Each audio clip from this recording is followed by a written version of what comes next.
of this afternoon, which is a novice flyweight contest.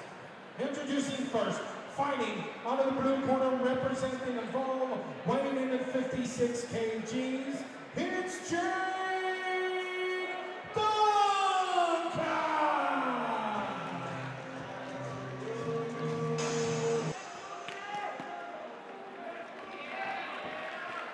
And now, ladies and gentlemen, introducing his opponent, fighting out of the red corner, representing SBG Clonmel, weighing in at 56 kg, it's Fergus McLaughlin!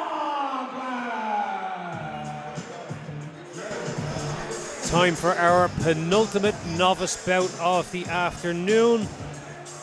This time a flyweight fight, and we have Jake Duncan representing Evolve.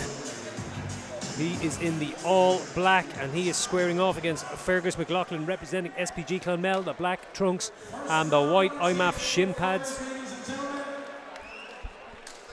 Referee Aaron Wallace gets it underway. Flyweight fights generally fast paced, don't blink. Here we go.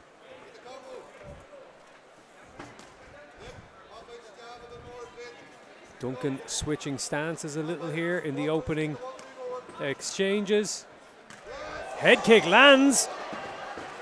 That was very well timed by Duncan. And he has an almost whizzer-like grip there on his opponent's arm. They disengage. He's a bit of a wee Shea Cleveland look about him, doesn't he? Yes, absolutely, yeah. The buzz cut on the frame, and I'll tell you what, he's just giving his opponent a couple of little looks here and stepping through from one stance to the other, so your opponent is finding it difficult to get a read.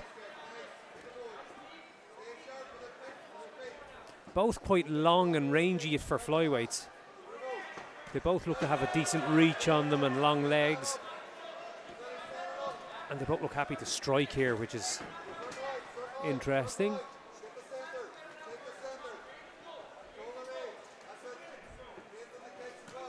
Duncan again goes high with that left kick. That's a couple of times now. It's just touched the head of his opponent. If he really commits to one of those, it could be a show-stopping weapon.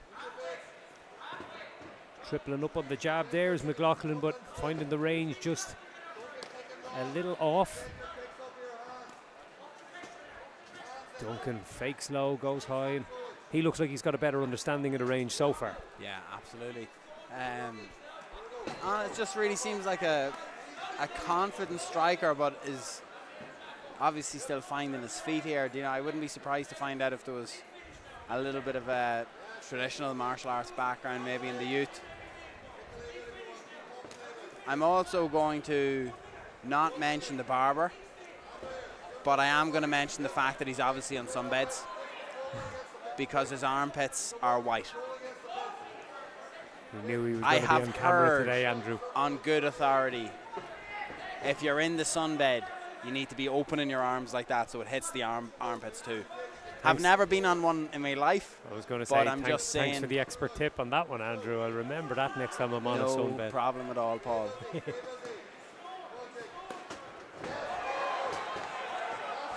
Nice exchanges there on the feet, but now the guys remember that it's a mixed martial arts bout. And again, novice fights, so no headshots on the ground.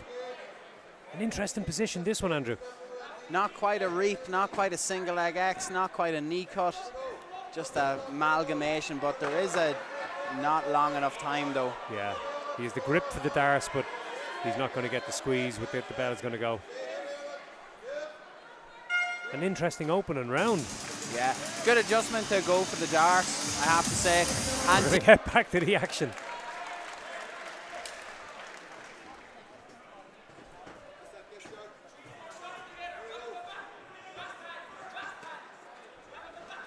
Yeah, you can just see a slight advantage in the understanding of the range here for Duncan. He's just that little step ahead of his opponent, and he's making McLaughlin just bite down on the gum shield and drive in to try and find the target, because he's just a little off with some of his shots. He's chasing now, and that can go badly for you in a fist fight. He's got a good strong underhook. He needs to get his head lower and get his base lower. Start dropping his level, start attacking those hips and legs. If you're going to go for the takedown, you're going to need to connect your hands first. He had with the left knee or with the left arm, good interference against the right arm of McLaughlin. Now he's been able to connect the hands. That's for the first time in this whole sequence. Yeah, and that's the key element here. Once you connect the hands, then you can do things like this. Now he wants to get to connect the hands around the back because he can pull the knees closer together, and that'll upset the base of Duncan, and he gets him to the floor. He also Really tried to attempt to connect his hands to the cage to stop the takedown as well. There's been a bit of that now tonight in these novice fights, but that's that inexperience, you know. It's there, and it's very difficult not to. Your body sort of does it subconsciously sometimes.